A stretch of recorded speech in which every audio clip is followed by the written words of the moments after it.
కృపలో క్షేమము నీచితివి, కృపకు పాత్రులుగా చేసితివి. కృపలో క్షేమము నీచితివి, కృపకు పాత్రులుగా చేసితివి. కృపను గూర్చి పాడెదనేను, కృపను గూర్చి పొగడెద నిన్ను.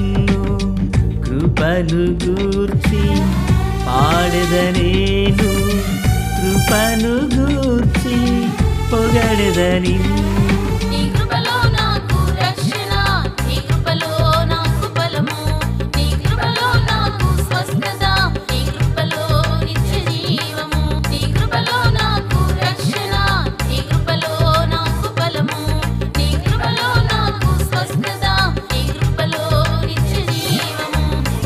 కృపలో క్షేమము నీచితివి, కృపకు పాత్రులుగా చేసితివి.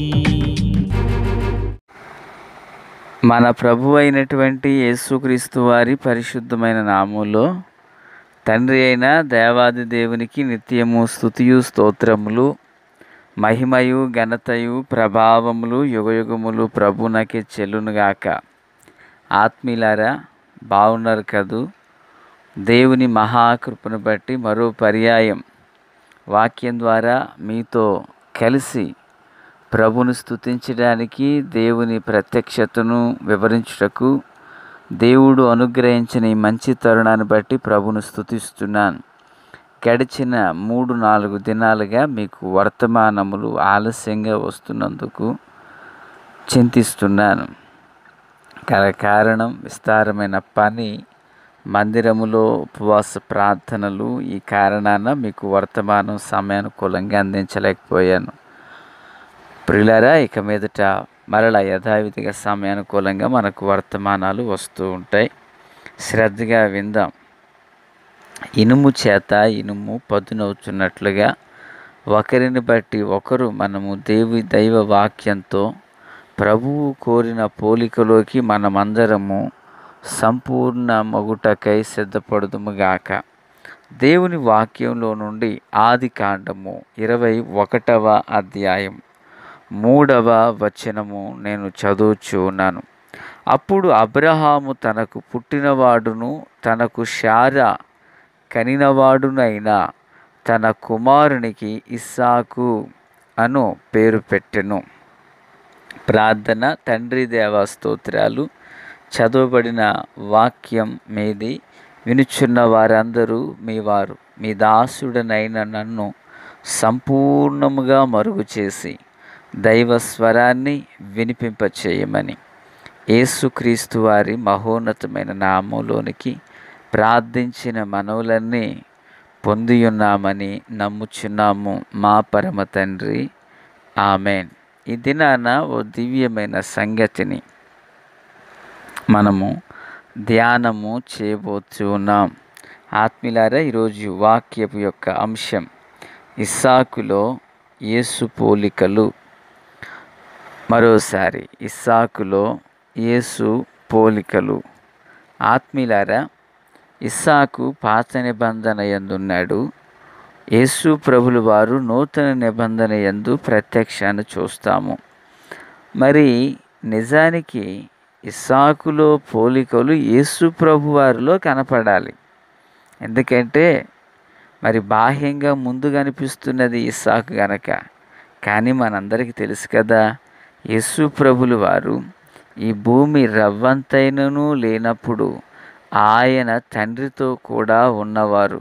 దేవునికి స్తోత్రం. కనుక యేసు యొక్క ప్రత్యక్షము, యేసు యొక్క జీవన విధానము ఇస్సాకులో ఛాయాచిత్రములుగా మనకు కనిపిస్తూ ఉంటాయి. ప్రియులారా, ఇస్సాకు అనే మాటకు నవ్వు అని అర్థము. సరే, యేసు యొక్క పోలికలు ఇస్సాకులో ఎలాగున ప్రత్యక్షము జరిగాయో నేను కొన్నింటిని మాత్రము ఇప్పుడు మీ ఎదుట ఉంచబోతూ ఉన్నాను. ప్రియులారా, ప్రభు చిత్తమైతే మరిన్ని లోతైన సంగతులు రానున్న దినాలలో బహుశా వీడియో రూపంలో లేక సంఘంలో మనకు అందించబడతాయి. సంతోషం. ప్రియులారా, మరి అబ్రహామునకు దేవుడు వాగ్దానం చేసిన ప్రకారంగానే దేవుడు నిర్ణయ కాలాన ఇస్సాకును అనుగ్రహించారు. ఇస్సాకు మరి పుట్టినప్పుడు 8 దినములు ఆగిన తరువాత అతడికి సున్నతిని జరిగించారు. బాగా వింటున్నారు కదూ, సున్నతి జరిగించారు. ఆత్మీయులారా, యేసు ప్రభులు వారు జనించినప్పుడు మరియా యోసేపులు 8వ దినాన దేవాలయానికి తీసుకువెళ్ళి సున్నతి చేశారు. మొదటి విషయం, ఇస్సాకునకు 8వ దినాన సున్నతి జరిగింది. యేసు ప్రభువునకు 8వ దినాన సున్నతి కొరకే మరియా యోసేపులు దేవాలయానికి తీసుకువెళ్ళారు. ప్రియులారా, ఇది ఒకటి. ఇక 2, ఇస్సాకు పుట్టుక మునుపు పేరు ముందుగానే దేవుడు ప్రకటించారు. అలాగుననే యేసు ప్రభులు వారు కూడా జనించక మునుపు కన్యక మరియతో గబ్రియలు దేవదూత మాట్లాడుతూ, సర్వోన్నతుడైన దేవుని శక్తి నిన్ను కమ్ముకొనును, పుట్టబోవు శిశువు పరిశుద్ధుడై ఉంటారు, ఆయనకు యేసు అని పేరు పెడతారని చెప్పారు. అనగా ఇస్సాకు పుట్టుక మునిపే పేరు బయలుపరచబడింది. యేసు ప్రభులు వారు పుట్టక మునుపే పేరు బయలుపరచబడింది.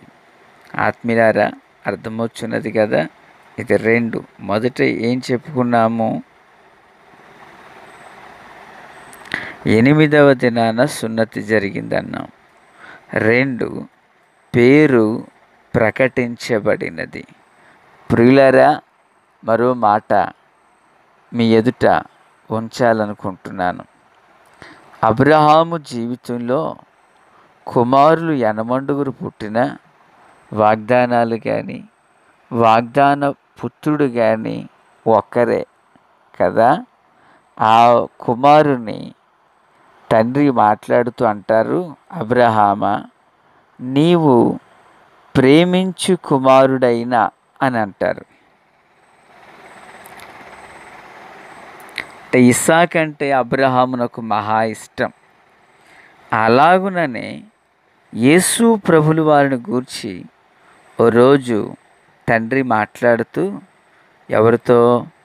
రూపాంతరపు కొండ మీద మాట్లాడుతూ, ఇదిగో ఈయన నా ప్రియ కుమారుడు అన్నారు.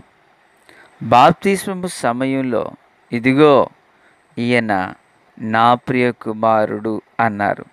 అంటే ఇస్సాకు తండ్రి ప్రేమించిన కుమారుడు, యేసయ్య పరమందున్న తండ్రి చేత ప్రేమించబడినవారు. ఆమేన్. 3 విషయాలు చూసాం కదా. ప్రియులారా,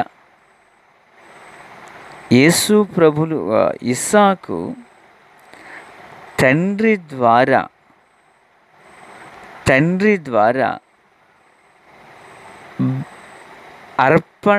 అర్పించబడుటకు తండ్రి చేతులకు అప్పగించుకున్నాడు. ఎక్కడ? మోరియా పర్వతం.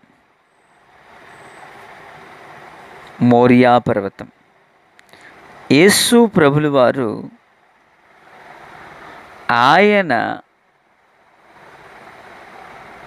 శిలువ అర్పణకై తండ్రి చేతులకు అప్పగించుకున్నారు. తండ్రి, నీ చిత్తమే సిద్ధించును గాక అన్నారు. తర్వాత మాట చెప్తున్నాను, మోరియా పర్వతానికి ఇస్సాకు వెళ్ళాడు. యేసయ్య గొల్గొతా మీదకి వెళ్ళారు. ఆత్మీయులారా, అర్థమవుతున్నది కదా. యేసయ్య యొక్క పోలికలు ఇస్సాకులో పాత నిబంధనలో ఎలా ప్రత్యక్షమవుతున్నాయో, ఇస్సాకు బలిపీఠం మీదకి వెళ్ళారు. మన యేసయ్య సిలువ మీదకి వెళ్ళారు. దైవజనాంగమా, దేవుని పిల్లలుగా మన ఆత్మీయ జీవితంలో ఈ యొక్క ఇస్సాకులో యేసు పోలికలు ఎలాగున ప్రతిబింబించాయో ఈనాడు యేసయ్య యొక్క శరీరాన్ని స్వీకరిస్తూ యేసయ్య రక్తాన్ని సేవిస్తున్న మన జీవితంలో యేసు పోలికలు ఎలాగున కనిపిస్తున్నాయా లోకానికి? ఇంకా కొన్ని పోలికలు ఉన్నాయి. ప్రభు చిత్తంలో రాను దినాల్లో మీకు తెలియజేస్తాను. పాత నిబంధనలో ఉన్న ఇస్సాకులో యేసు యొక్క ప్రతిబింబము కనిపిస్తుందండి. నిజానికి యేసు యొక్క శరీరం, యేసు యొక్క రక్తం అప్పటికి ఇస్సాకునకు తెలియదు. కానీ యేసు పోలికలు లోకానికి కొనుపరచబడ్డాయి.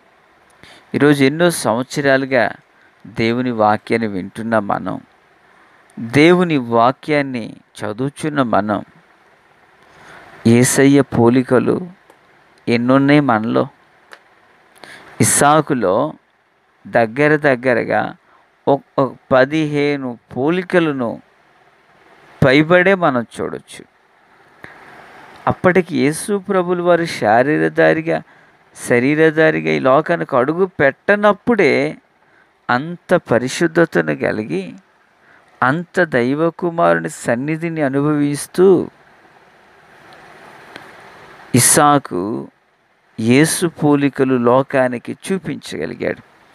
ఈరోజు ఆయన శరీరాన్ని తింటూ కూడా మనం ఆయన పోలికలను లోకానికి చూపించలేకపోతున్నామంటే ఎంత ఆత్మీయతలు వెనకబడిపోయామో కదా. ప్రియులారా, ఆ ఇస్సాకును బలి అర్పణ అర్పిస్తుంటే కాళ్ళు చేతులు కట్టి బలిపేట మీద పరుండు పెట్టి, ప్రియులారా, ఖడ్గమును తీసి ఇస్సాకును 2 భాగాలుగా విభజించబోతున్న సమయంలో అబ్రహామును ఒక్క గెంటి ఇస్సాకు తప్పించుకుని పారిపోవచ్చు. విషయం ఏంటి తెలుసా? తండ్రికి అప్పగించుకున్నాడు.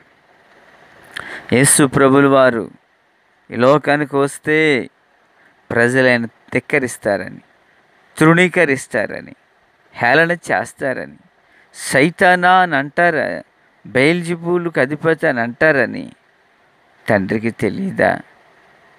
ప్రియులారా, తండ్రికి సమస్తము తెలుసు. తండ్రికి సమస్తము తెలుసు. యేసయ్యకు సమస్తం తెలుసు. అయినా యేసయ్య తండ్రి చేతులకు అప్పగించుకున్నారు. మరి మాటలు వించిన ఆత్మీయులారా, నీవు ఆ పరమ తండ్రికి అప్పగించుకున్నావా? యేసయ్య పోలికలు నీలో లోకానికి ప్రతిబింబిస్తున్నాయా? ప్రార్థన. తండ్రి, దేవా, స్తోత్రాలు. వాక్యం నాలో మాలో అందరిలో ఫలభరితం చేయండి. మాలో కూడా యేసు పోలికలు లోకానికి ప్రతిబింబించినట్లుగా జీవితం చేసే కృపా భాగ్యం మాకు దయచేయండి. యేసు నామములో మా ప్రియులందరినీ దీవించండి. ఆమేన్.